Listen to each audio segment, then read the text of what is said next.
पूरी सर्दी अगर आपको कैलेंचो से इस तरह से भर भर के फूल पाने हैं तो सितंबर में दोस्तों ये काम आप ज़रूर करिएगा। आज मैं आपको बताऊंगी कि कैलेंचो के पौधे को 3 तरीके से आप कैसे उगा सकते हैं। लास्ट वाला सबसे आसान है, कोई बिगनर भी इसे उगा सकता है। बहुत ही इजी टू ग्रो पौधा होता है, सर्दियों में ये भर भर के फूल देता है और इसके फूल महीनों तक वैसे के वैसे ही टिके रहते हैं। तो वीडियो को अंत तक देखिएगा और वीडियो पसंद आए तो लाइक शेयर एंड फॉलो ज़रूर करिएगा। वैसे तो दोस्तों ये एक सर्दियों का पौधा है, लेकिन इसकी कटिंग सितंबर में ही आप लगाएंगे तभी इसका रिजल्ट बहुत ही अच्छा मिलेगा। ये एक परमानेंट पौधा होता है, हमेशा आपके साथ रहता है। आप कटिंग से इसे ढेरों में तैयार कर सकते हैं। एक बार लगा लेंगे दोबारा लाने की इनको ज़रूरत नहीं पड़ेगी। इनकी हाइब्रिड वैरायटी भी आती है और खास बात ये होती है कि इसे एक पत्ती से ही बहुत ही आसानी से इसको ग्रो कर सकते हैं। आज मैं इसको उगाने के 3 तरीके बताने वाली हूँ। इसकी कटिंग आप सितंबर में लगा लेंगे तभी इसका रिजल्ट अच्छा मिलेगा, ये अच्छे से फ्लावरिंग करेगा। अगर आप इनके पुराने पौधों को ऐसे ही छोड़ देंगे तो ये फ्लावरिंग बिल्कुल भी नहीं करेंगे। फिर आप सोचेंगे ये पौधे तो बिल्कुल स्वस्थ हैं, लेकिन ये अच्छे से फ्लावरिंग क्यों नहीं कर रहा है। ये अगर आपको पत्तियों से उगाना है तो इस तरह की मैच्योर लीफ आपको लेनी पड़ेगी। हमारे पास पुराने पौधे होते हैं, उसमें इस तरह की बहुत सारी लीफ लगी होती हैं, उन्हें आपको कट करके अलग कर लेना है और इन लीफ को आपको मिट्टी में दबा देना है। इसका जो नीचे वाला पार्ट होता है उसे मिट्टी में दबाना है। फिर 15 से 20 दिनों में आप देखेंगे उसमें से नए पौधे तैयार हो जाते हैं। और इसमें पानी का छिड़काव हमेशा करते रहना है, या आप पेड़ पौधों के नीचे भी इसकी पत्तियों को लगा सकते हैं, तो इससे बहुत जल्दी पौधा ग्रो हो जाता है। बारिश से इस पौधे को हमेशा बचा के रखना चाहिए। अगर बारिश से इस पौधे को आप नहीं बचाएंगे तो इनके जो मोटे वाले तने जो पुराने पौधे होते हैं उनके प्लांट्स गल जाते हैं।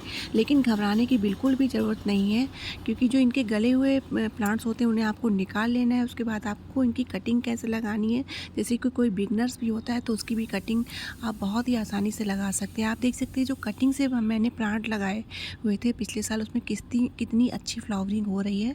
और बस छोटे से पॉट में लगा हुआ, ज़्यादा बड़े पॉट की ज़रूरत नहीं होती है। और ये देखिए हाइब्रिड कैलेंचो है, इसकी भी कटिंग मैंने लगाई थी पिछले साल और ये छोटे छोटे पॉट में बहुत ही अच्छी फ्लावरिंग करता है और इसके फूल हमेशा वैसे के वैसे ही बने रहते हैं। और इस प्लांट को आप बारिश से पानी से बचा के रखें अगर आपको साल भर सेफ रखना है। और अगर आपका प्लांट इस समय ख़राब भी हो गया है तो अब आपको करना क्या है, अब आपको जो करना है उसके लिए मैं वीडियो में आगे बताने वाली हूँ। पूरा वीडियो देखिएगा। अपने एक पुराने पौधे से अब ढेरों पौधे तैयार करने का समय आ गया है। सितंबर का महीना, इस समय बहुत सारे पौधों की कटिंग लगाई जा सकती है जो कि सर्दियों के ही पौधे होते हैं। तो सबसे पहले कैलेंचो की बात कर लेते हैं।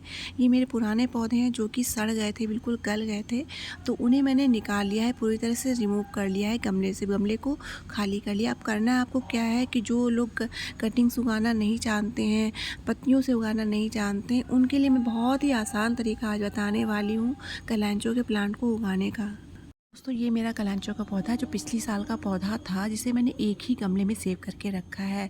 अलग अलग गमलों में जो मैंने लगाया था उनको सबको मैंने एक ही गमले में कर लिया था। अब ये पौधे देखिए बहुत सारे ख़राब भी हो गए। अब करना क्या है आपको, इन पौधों की जड़ें गल चुकी हैं बारिश के पानी में, जो आपके पौधे ख़राब हो गए उन सभी पौधों को बाहर निकाल लेना है। और आप देखेंगे जो आपके पुराने पौधे हैं, जो मोटी मोटी सी ब्रांचेस होती हैं, आप देखेंगे वो गल चुकी होंगी, क्योंकि बारिश के पानी पड़ने से ये ख़राब हो जाती है। इनमें से ही आपको पौधे निकालने हैं और उनकी कटिंग आपको किसी ऐसी मिट्टी में लगाना है जो बहुत ही सॉफ्ट हो, उसमें पानी ये बिल्कुल भी रुकना नहीं चाहिए। उन पौधों में इनकी सभी की कटिंग्स लगा लीजिए। जितनी भी जो नई नई ब्रांचेस निकली हैं, मोटी वाली ब्रांचेस को निकाल के हटा देना है। जो नई नई जो ब्रांचेस निकली हैं उनको कटिंग के तौर पे आपको यूज करना है। ये देखिए ये मोटी ब्रांचेस है, इसमें कोई भी ग्रोथ नहीं होगी, तो इन ब्रांचेस को आप नहीं लगाना है, इनको हटा दीजिएगा। और जो इसमें नई नई ब्रांचेस निकली हैं उन्हें कट करके आप तुरंत किसी भी तरीके की मिट्टी में लगा दीजिए। पानी कम दीजिए, तो कुछ ही दिनों में ये 15 से 20 दिनों में रूट्स निकाल देंगी।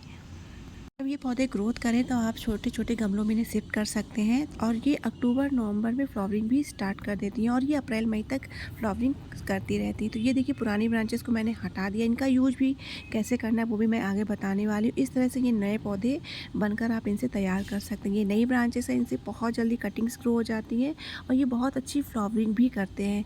अगर आप पुराने पौधों को इसी तरह से लगा देंगे, अलग अलग करके जो मोटी ब्रांचेस होती हैं उन्हें लगा देंगे, तो ये बिल्कुल भी ग्रो नहीं करेंगी, पौधे पौधे फूल भी नहीं देंगे। और इनकी जो मैच्योर लीफ है उन्हें भी आपको फेंकना नहीं है, मिट्टी में दबा देना है। इनसे भी बहुत सारे नए पौधे तैयार हो जाएंगे। तो अगर आपके पास एक्स्ट्रा है तो आप उन्हें बांट भी सकते हैं, दूसरों को भी दे सकते हैं। और ये जो मोटी मोटी लकड़ियाँ होती हैं ये बिल्कुल बेकार होती हैं, इन्हें बिल्कुल भी यूज नहीं करना। अगर आप इनका यूज करना चाहते हैं तो नीचे का जो सड़ा हुआ पार्ट है उसे कट करके निकाल दीजिए और किसी एक गमले में इकट्ठी इनको लगा लीजिए। तो इनसे ये नई नई सी ब्रांचेस निकलेंगी, तो इनसे भी नए पौधे तैयार हो सकते हैं। अगला जो तरीका है वो तीसरा तरीका बहुत ज़्यादा आसान है। जैसे कि कोई कटिंग उगाना नहीं जानता है, पत्तियों से उगाना नहीं जानता है, तो वो कलांचों के पौधे को कैसे उगा सकता है उसके बारे में बताने वाली हूँ। तो सबसे पहले देख लीजिए जो मोटी ब्रांचेस है जो सड़ी हुई है आप उसे हटा लीजिए, निकाल लीजिए। मैंने निकाल के रखी है। अब आप देख सकते हैं जो मोटी मोटी पत्तियाँ उन्हें बिल्कुल हटा देना है, इनसे नए पौधे आपको उगाने हैं। और आप देखेंगे जो पुरानी ब्रांचेस हैं उसमें आप देखेंगे नीचे से जो ब्रांचेस निकली हुई होती हैं, ये देखिए पुरानी ब्रांच है, इसमें देखिए नीचे से जो ब्रांचेस निकली होती हैं जड़ के पास से, उसमें आप देखेंगे पहले से ही जड़ें मौजूद होती हैं। तो ये बहुत ही आसान तरीका होता है। जो कलांचो के प्लांट के नीचे की ब्रांचेस होती हैं उन्हें अलग कर लीजिए, इसमें जड़ें मौजूद होती हैं। इन्हें आप अभी से नए गमलों में शिफ्ट कर सकते हैं, इन्हें उगाने की ज़रूरत नहीं है, कटिंग लगाने की ज़रूरत नहीं है।